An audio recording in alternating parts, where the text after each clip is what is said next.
So, what is the concept of God in Sikhism? Is it based on philosophy? Let's find out.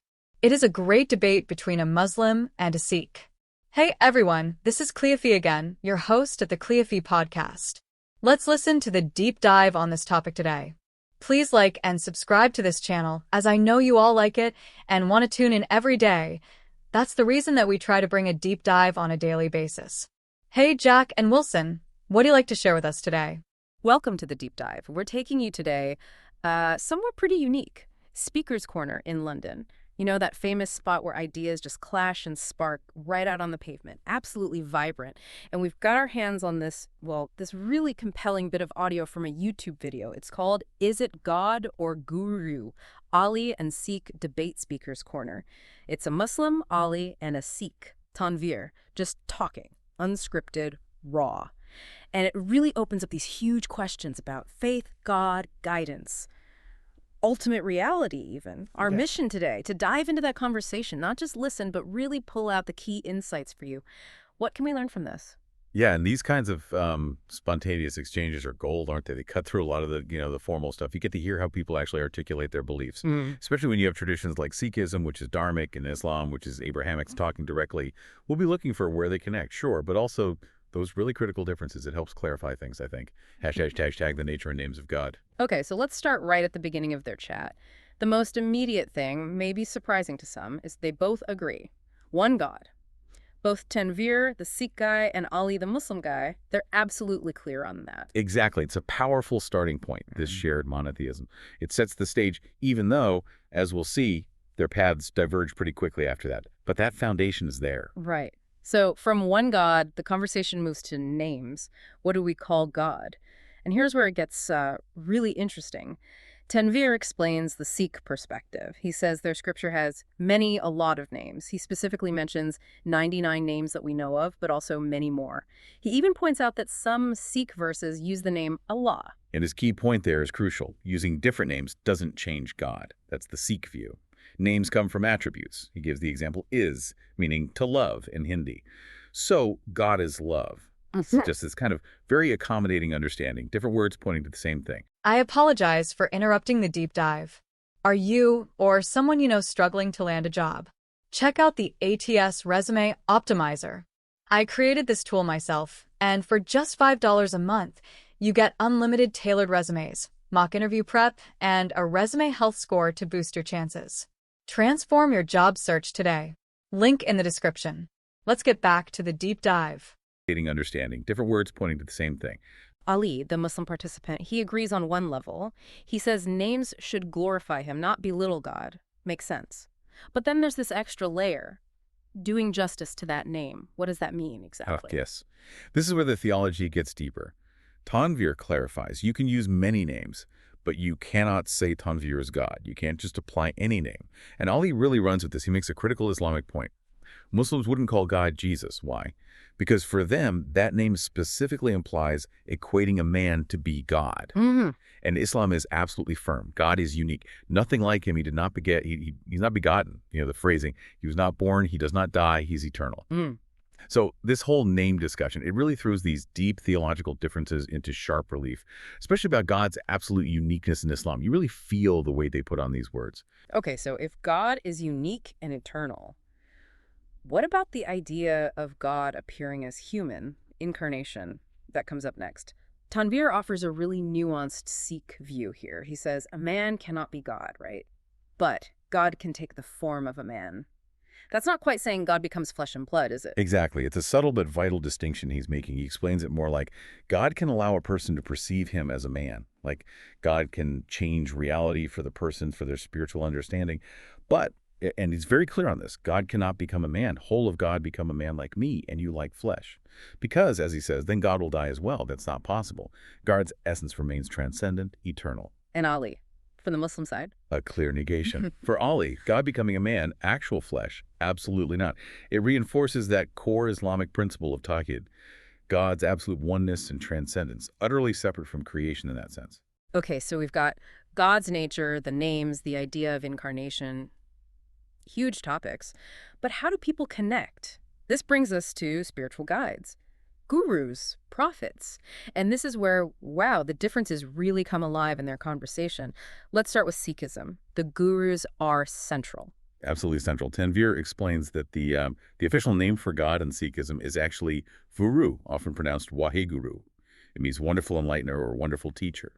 And Sikhism had 10 human gurus, right? These enlightened teachers.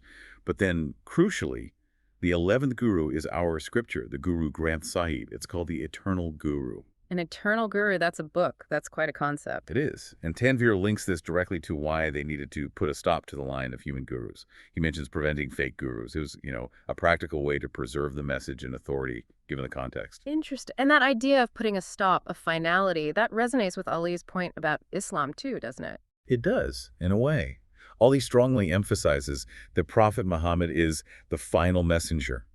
He says that stop is very important to prevent anyone else falsely claiming prophethood later on. So both traditions established a clear endpoint for that kind of direct human divine guidance, but they did it differently. One ends with the scripture, the other with a final prophet. So how do followers interact with these guides, especially the ones who aren't physically present anymore? This is where it gets really distinct. Tanvir describes the Sikh gurus as having divine nature. Now, he's careful here. He means enlightened, tapped into the divine, not literally being God. He says Sikhs pray to God, but they ask the guru for guidance. Yeah, and his analogy is helpful. You ask your math teacher for help with math, not for math itself. You ask the guru for knowledge about God, not for, say, a big house. It's about spiritual understanding. Right, but here's the part that really struck me.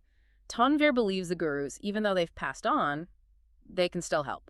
Yes, that's the key Sikh perspective here. He states gurus can hear us and have the ability to help you, aid you, even after physical death. His reasoning: if an enlightened guru merges back with God, so he is there as well, so he can listen and guide and do whatever he wants. This idea of the enlightened soul maintaining influence and accessibility after death, that's very characteristic of Dharmic thinking. But Ali presents a very different picture for Islam. Completely different. He stresses that prophets are just human beings. Yes, when Prophet Muhammad was alive, people went to him for guidance, absolutely. But Ali is firm. When he died, this is when you say he does not have the ability, he's God now. End of that direct interaction. From the Islamic view, asking anyone deceased for help, prophet, saint, anyone is shirk. Shirk, associating partners with God. Precisely. Because it attributes abilities that belong only to God, like hearing prayers across time and space or intervening directly to a created being. Ali states clearly, we don't need any kind of intermediary between us and God. Direct line. Wow. So just pause on that for a second. Think about the practical difference for someone practicing their faith day to day. In one view, you have enlightened guides potentially still accessible, still able to assist. In the other, that door is firmly closed upon death, and the connection must be solely and directly with God. It shapes the entire devotional landscape. It's huge. The Sikh path allows for this ongoing relationship, this potential intercession from the gurus as enlightened aspects connected to the divine. The Islamic path emphasizes absolute self-reliance on God alone for all needs, spiritual or otherwise, after a prophet's death. No go-betweens. It really gets to the heart of how you approach the divine moment by moment. Hashtag the afterlife and ultimate destiny. Okay, from guides in this life to what happens next, the afterlife. Another area where their paths diverge, Tanvir brings up karma. And he says judgment isn't just, one big event at the end. He says judgment is happening right after that and every time. Yeah, his example is vivid. Someone punches someone. Even if the police don't catch them, the judgment is immediate. The pressure on you, the internal consequence, the karmic effect. Right, a kind of continuous cause and effect justice system. Exactly. Now, Ali acknowledges that actions have consequences now, sure, but Islam strongly emphasizes a specific future day of judgment, a final reckoning for everyone. So, again, you see this difference in timing and mechanism for divine justice. Is it ongoing and immediate, or is there also a definitive final point, or both? And then Tanvir introduces rebirth. He says, after death, we can reborn into a life. And that life isn't guaranteed to be human, right? It could be non-human as well, like an animal, even a plant, based on your karma. Yes, the classic cycle of rebirth, samsara, found in Dharmic traditions, is driven by the accumulated karma from past actions. But there's an ultimate goal beyond just getting a better rebirth. Which is? To merge back with God. That's the highest aim in Sikhism, according to Tanvir, to break the cycle entirely. Merge back with God. That phrase sounds so profound. What does Tanvir actually mean by that? Is it like dissolving into nothingness, or? No, he explains it quite specifically. It's not annihilation. He says it means your soul is reflecting so it's turned into what God is. Mm-hmm. His analogy is great. Imagine God as pure red light, the color of love. Your soul might start out black, metaphorically speaking. Through spiritual practice and grace, your soul will turn into red. It starts reflecting God's qualities so perfectly that you can't differentiate between what is God, what is soul, because it's showing the same properties. Hmm. The soul takes on the divine attributes, reflecting God's perfection. It aligns completely. God isn't changed, but the soul is transformed into that reflection. A transformation of the soul to reflect the divine. That's a powerful image. And Tanvir explicitly connects this whole package, karma, rebirth, merging to the broader philosophy of dharmic religions. Yeah. He sees Sikhism as part of that stream. Now, for the Islamic perspective on salvation, the clip doesn't go into massive detail on heaven and hell, but Ali's emphasis comes back to that concept we heard earlier. Shirk. Yes. He calls it the only sin God will not forgive. Associating partners with God. Why is it unforgivable in Islam? Because it strikes at the very foundation, the absolute oneness and sovereignty of God. So salvation in Islam is fundamentally tied to maintaining that pure, direct, unmediated worship of the one God. Avoiding shirk is paramount.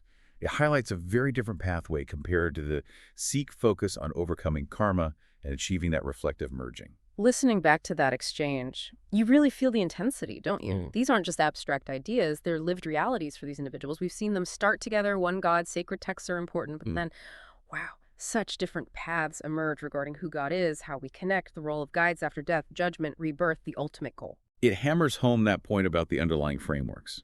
You can't really grasp the nuances without seeing the bigger picture. As Tanvir notes, Sikhism flows from that dharmic stream think, karma, reincarnation, liberation, merging. While Islam, as an Abrahamic faith, shares roots with Judaism and Christianity, think prophets, revelation, a final judgment, heaven and hell, these fundamental starting points, these different religious families, inevitably shape how they understand everything else, even when they begin with that shared belief in one God. It leads to distinct spiritual landscapes, you could say. Hashtag tag outro. What an incredible journey just listening to two people talk on a street corner. It really shows how much depth there is in these traditions. We've explored how both Sikhism and Islam seek that profound connection with the divine, but the maps they use, the paths they follow, are really quite distinct. They are. And, the conversation started with basics. How do you name God? Who guides you? But it ends up pointing towards much bigger questions for all of us, I think. Thinking about this deep dive into God and Guru. What does it tell you about how people, maybe even yourself, find meaning, seek guidance, and understand that connection to something bigger than ourselves? How do these different models of divine interaction resonate or maybe challenge your own view? Something to maybe mull over. Definitely food for thought. Thank you for joining us on The Deep Dive. Thank you for joining us for today's podcast. I hope you've gained some valuable insights. If you're a truth seeker, yearning for divine light and ready to step out of darkness, now is your moment. The truth is that Allah is the one and only creator of the universe. He has sent over 124,000 messengers and prophets to guide humanity, starting with Adam and culminating with the final messenger, Prophet Muhammad, peace be upon them all. If you resonate with this message, you might be ready to embrace Islam. Simply recite the Shahada, the Islamic declaration of faith. For further support, feel free to join our WhatsApp group. You can send us a private message there. The link is in the video description. Don't wait until it's too late. We look forward to connecting with you soon.